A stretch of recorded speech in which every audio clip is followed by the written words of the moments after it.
sur la nationale, précisément l'intersection de Bunte-Pékin, c'est même aucune difficulté à signaler. N'importe quel sens que vous voulez, vous pouvez progresser tranquille, il y a tout texte. Trafic News. Merci beaucoup, très cher. À tout à l'heure. Allez, Fabrice, on y va.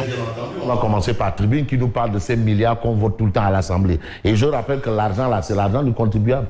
C'est-à-dire, c'est les bruts et les nets là, impôts directs, impôts indirects là, c'est ça qui fait ça.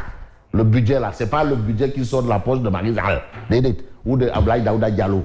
Voilà. Donc, on parle du budget 2022 du Sénégal. Et aujourd'hui, on parle de 5150 milliards de francs CFA. C'est à la une de Tribune.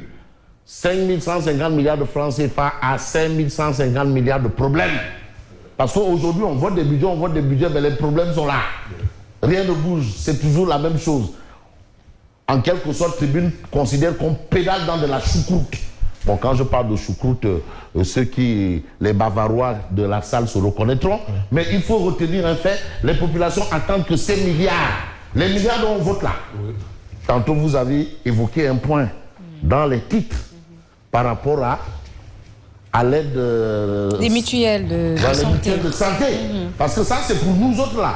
Bon, c'est vrai que Mohamed Diop, lui, il est au niveau des mamelles, la grande structure de santé au niveau des mamelles.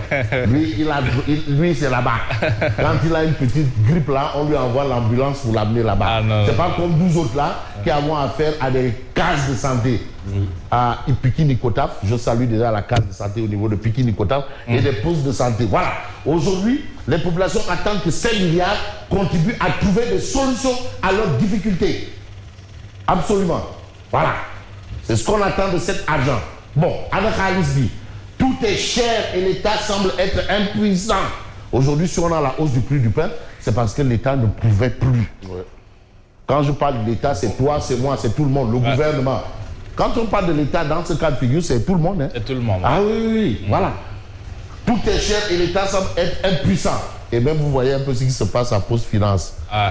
On me dit que c'est le tong-tong du... Tong-tong et nat, ça y est, donc il y a tard. Donc, qu'est-ce qu'il y a tard? Bon, le champ des milliards face au cri des populations. Voilà ce que retient Tribune quotidienne ce matin.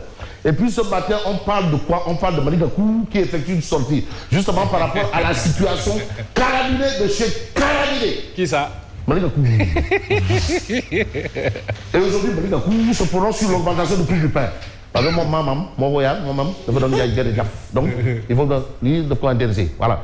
Bon, aujourd'hui, Malick Gakou dénonce et évoque des échecs répétitifs du gouvernement, dont les mutuelles de santé, là, échec.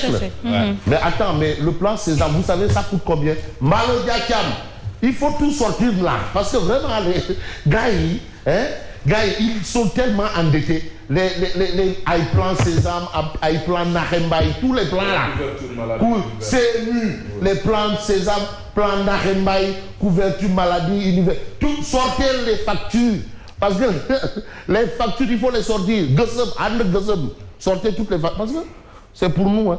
Il y a de quoi faire du Gassama. Non, mais les hôpitaux des pauvres, comme Dantec, c'est pour nous. Parce que ni Billahi, Hamna Ben Kilifebe. Non, Dadis Camara. Et je parle sous le contrôle de Siré.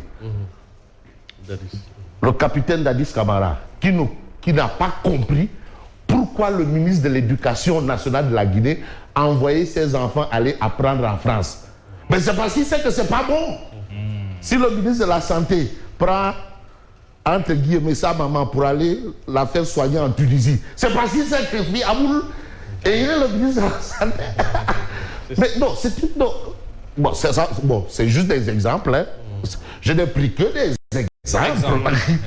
Je n'ai pas dit que le ministre de la Santé a envoyé sa maman se faire soigner en Tunisie.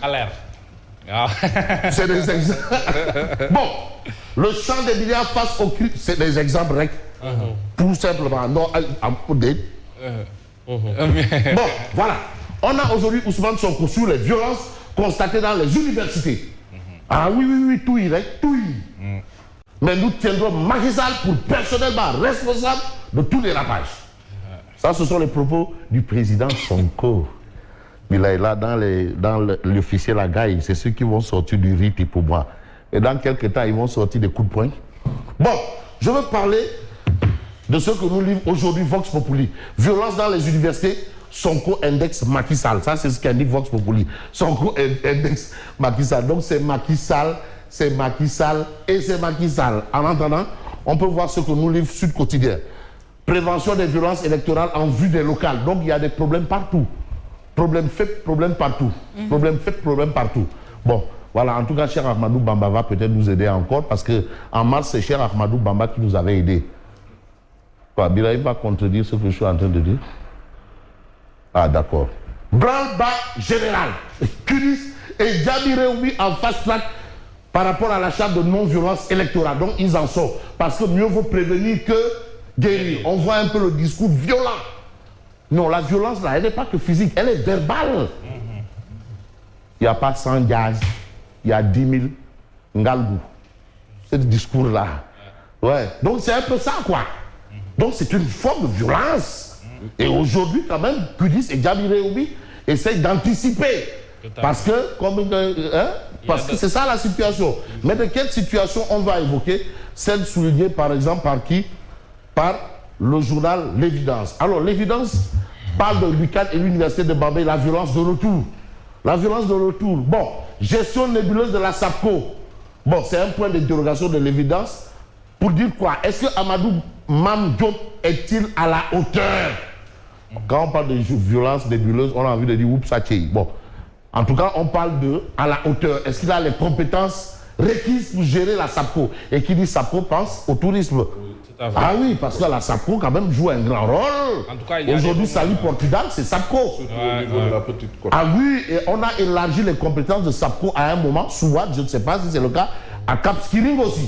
Est-ce que c'est toujours d'actualité? Bon, on va vérifier. Mais là, tantôt, Yacine, dans cette titre, a parlé du secteur du tourisme, en lambeau qui essaye de se relever et alerte les populations par rapport à la Covid-19 et les mesures. Donc si aujourd'hui le secteur tombe, c'est la catastrophe. Catastrophe des catastrophes, violence dans les universités, l'État sans franchise, l'État sans franchise, suspension des amicales et dissolution des coordinations d'étudiants. Donc c'est un peu partout. Vous avez l'université Cheikh Anta Diop de Dakar, l'université Gaston Berger de Saint-Louis, l'université Hassan Sek de Ziguinchor et aujourd'hui c'est le soutien à l'université de Bambey. Donc c'est catastrophique. Vous avez le professeur Maï Diaw, recteur de Bambey, qui dit « Je suis tenu de mettre en œuvre les décisions. Point barre, pas plus, pas moins. » Donc la situation est assez tendue au niveau de plusieurs universités. Thiès, beaucoup. Non. D'accord, pour l'instant. Alors, on va parler de politique. Amnistie de Karim et Khalifa. Le sujet revient beaucoup, très souvent. Et pour prendre un peu l'expression de sérieux, il n'y a pas de fumée sans feu. Aujourd'hui, la majorité s'engage devant le Kudiss. La majorité s'engage devant le Kudiss.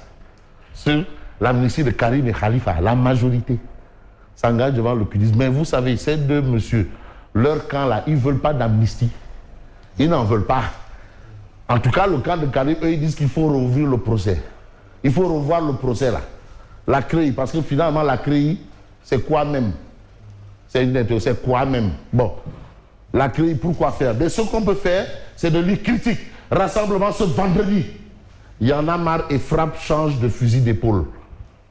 Voilà. Après leur marche interdite la semaine dernière par le préfet et l'abnégation réussie du cadre unitaire qui avait demandé aux manifestants de rester légalistes, les mouvements Y en a marre et Frappe ont décidé de remettre la pression sur le pouvoir pour dénoncer la justice à double vitesse.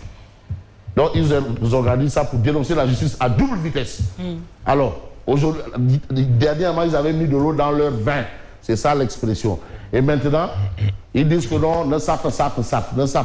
Bon, on reste avec critique qui parle de non-respect de la parité par Benno Bokk Yakaar à Mbacké. Et là, c'est le préfet qui parle d'erreur de bonne foi. Ni des djous.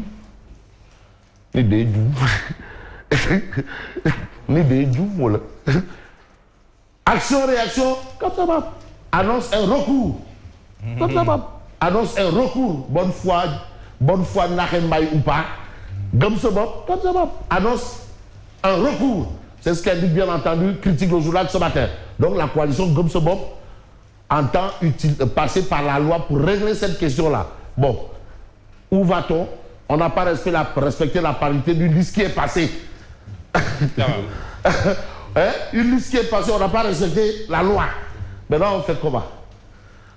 en plus de cela, il nous donc parle... toutes les listes qui n'ont pas respecté là, on les fout dedans, on met dedans des adjambeurs ou des tas. Et en plus de cela, il nous parle d'erreur de bonne foi. De bonne... Bon, je parle de Direct News. Direct News parle de violence policière à l'université, hausse du prix du pain, Sonko, et ben Sonko, ouais, Ngor massage, pardon, Sonko, et ben brocarde le régime. Voilà. Mais la situation est tellement tendue. Les grévistes des transports, les transporteurs ont donné 1 mois pour régler. Donc 1 mois. Donc tout le monde est en sursis là. Tension dans les universités. Le CEDF et le QCEPS marchent vers une grève générale. La situation est carabinée. Les mutuelles de santé sont surbookées et veulent leur argent.